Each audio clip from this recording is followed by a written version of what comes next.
Kyle here from allmediareviews.blogspot.com. I'm going to try doing sort of as quick as possible truncated version of my 2017-2018 albums of the year. And I wrote it out on this really, cheap dry erase, which the legibility is questionable, whether that be because it's cheap dry erase or because it's just my penmanship. Which that's why this is kind of a trial and error, and this may not be done this way in the future, but as you can see.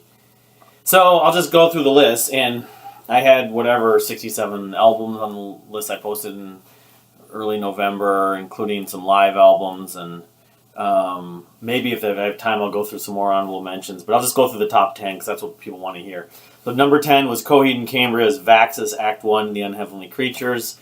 As I put in the blog, it's kind of similar, but not quite to the same level as Good Apollo 1. But I think it's clear to me my favorite Coheed album since that album. The Afterman albums have some really good moments on them, but there's things that bug me still about them.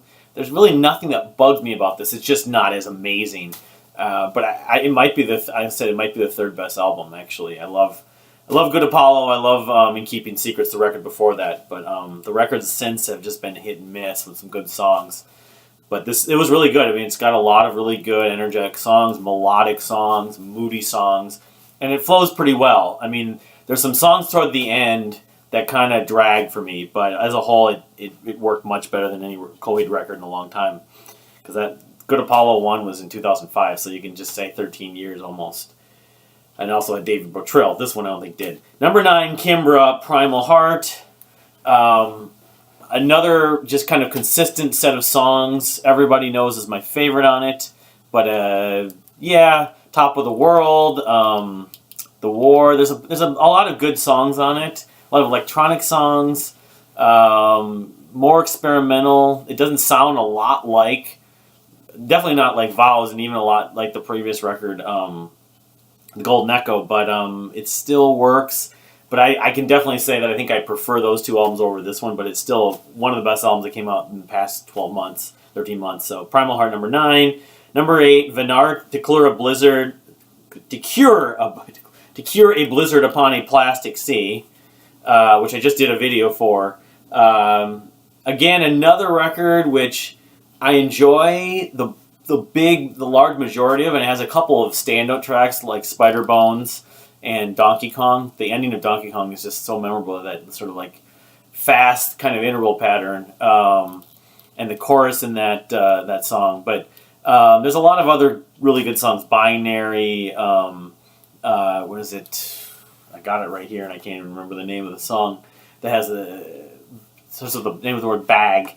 Diamond Ball Bag or Ball Gag. The ending of that track I really enjoy. Very kind of heavy and sort of energetic.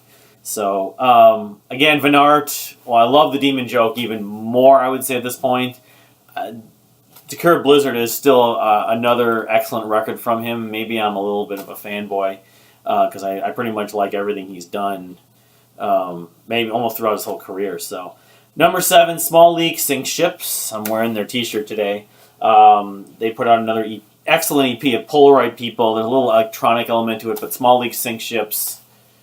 Everything that, since, especially Face Yourself, You Can Cure Sandal, that and the last album, Golden Calf, and this, I love this band. I can't get enough of them. They may always be obscure and never really fully catch on to a larger mass or even the prog rock community, but I'm going to continue to support them and follow them and probably always enjoy what they're doing, at least for now. So very quirky, kind of experimental, loopy prog, post-rock, kind of a lot like Wolf Parade or Phenomena, or there was one other band that they were reminding me of a little bit in this, but anyway. Number 6, Fjokra, Evening Lights. It was a 12-inch single I bought that included 2 other tracks, Bang on the Door, and what's the other one? Sick Kids, I think. Yeah, I mean, he's weird, he's a little out there, but he manages to kind of still compose songs. Actually, Evening Lights, the track, is maybe his most accessible track he's ever written. Maybe more than the sort of the trademark track off of Thought Steps. And Infinite Loops. Even maybe more than Infinite Loops. I'm not sure. It's kind of a catchy. I don't call it a pop song, but it's very kind of melodic and grand. And it doesn't maybe go as crazy as some of his other tracks, the two other tracks on this EP or this single. So, but just like Small League Sink Ships, Fjokra this decade has been definitely one of my favorite artists. Nothing he's released I haven't enjoyed. So, number 5, Long Distance Calling, Boundless. Not as good as the last Long Distance Calling, but still darn good. No vocals on this one, but reminds me more of Avoid the Light than anything they've done since. Avoid the Light is sort of, to me, their trademark, landmark record, their second album from 2009. But yeah, this was a fun, energetic, very flowing record. A lot of punchy, heavy riffs and great dynamics that I'll come to expect from Long Distance Calling, but they don't fail with it. I think they actually use some samples also on it. So, but yeah, number 5, Long Distance Calling. They're from Italy, I think. Italy, yeah, Italian progressive hard rock, progressive metal, progressive post metal band rather. In this case, it was an all instrumental album. Number 4, the Gloomcatcher. Blade in the Belfry EP. It kind of came out of nowhere last Thanksgiving. A lot of great acoustic elements, piano. There's like 5 or 6 tracks on here. It'd been like 6 or 7 years since we heard from the Gloomcatcher, Jesse Orbordy's like sort of related project to the River Empires. But I haven't listened to it in a while. But when I first came out, I listened to it almost every morning at work. So Gloomcatcher number 4, Blade in the Belfry EP. Number 3, Grimus. Romanian band, very catchy. Their album Unmanageable Species, catchy, melodic piano, a lot of piano and like textures, are energetic, very accessible pop, kind of emotional vocals like Bono from U2 in some ways. Grimus, that album my wife even liked, and I was listening to a lot of Grimus in the last 12 months, and there's a reason for it, because this new album kind of got me re-energized about them. I kind of forgot about them. Their album Emergence from, I think it was 2014, I really loved. I listened to that a ton that year. So, yeah, Grimus, Grimus. Most people don't know this band, but if you like Ours or U2 or Vast, be a great band to check out if you've never heard them. I think they're on Spotify, but otherwise you can check like Bandcamp and YouTube.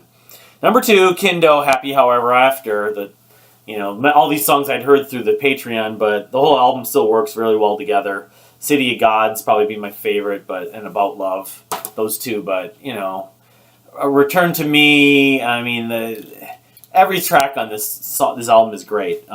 It's kind of just come to be expected with Kindo, but I think this is the most progressive rock sounding, as opposed to, there isn't as much jazz in this, I guess you could say. But although the last record from 2013, Play with Fire, you could say similar things about, but.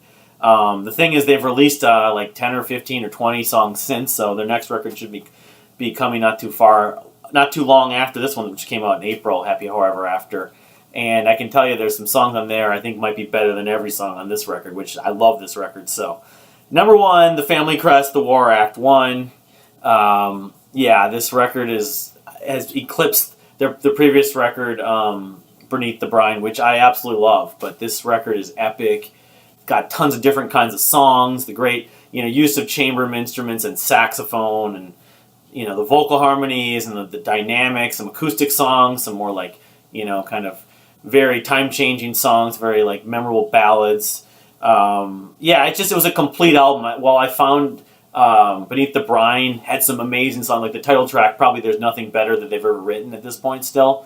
There's some songs in the middle I kind of get lost a little bit. This album I found that they completely finished the deal, and I think it's just a notch above it, although it may be like a situation where this album and Beneath the Brine and whatever they do in the next few years will be all seen and like basically equal, but I just kind of felt like they finally sort of went just slightly one level up with the War Act 1, the Family Crest, and it's part of a series, the War Act 1. They had the Prelude to War EP in 2017, so the War Act 2, I would imagine, will be coming in the near future, which, with this band's talent, this band out of San Francisco, the Family Crest, I wouldn't be surprised. So, the honorable mentions, Orphaned's new album, which I'd have to pull it up, was very good, very orchestral, very technical at time. King Gizzard and Lizard Wizard, what's it called, Nonagon Land, something like that, with Crumbling Castles. That record, which came out in November of 17, that record is my favorite King Gizzard and the Lizard Wizard album. A Dying Planet, the 0 Hours guys, comeback of sorts, is really good. Really well-written songs, but still very technical and very melancholy. Black Belt Eagle Scout, Mother of My Children, Catherine Paul from Genders and Forest Park's solo record, mesmerizing, at times sort of post-rock. And then Galactic Cowboys, Long Way Back to the Moon, which came out in November, December of 2017. So that's it for 2017-18, mostly 2018 albums. The November albums, obviously, like ours and Muse and 22, weren't in there because, they weren't in there because they came out after Halloween. But I'll do another video, maybe not today, about the upcoming albums. And it's a long list. I just posted that in the past week, upcoming for 2018-2019, the year of the end of the decade. But thank you for watching. Please subscribe if you haven't subscribed, and leave a comment and give it a thumbs up. And also, I guess I could mention that I'm on both Twitter, besides my blog, allmedia.blogspot.com. There's Twitter, and there's Facebook pages for both of them, so you can find me on there. So thanks for watching. See you later. Bye.